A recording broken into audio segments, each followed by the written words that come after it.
ఈ షిప్ నిర్మాణంలో వర్కర్స్ ఒక్కొక్కరు వేర్వేరు పనుల్లో హ్యాండిల్ చేస్తున్నారు.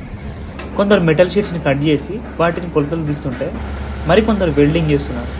వెల్డింగ్ చేసిన తర్వాత ఎడ్జ్లను ఫినిషింగ్ చేయడం చాలా ముఖ్యమైన ప్రాసెస్.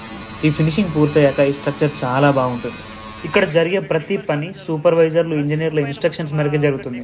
ప్రతి వర్కర్ ఒక లక్ష్యంతో పనిచేస్తూ ఈ భారీ నిర్మాణానికి తన వంతు సహకారం అందిస్తున్నాడు.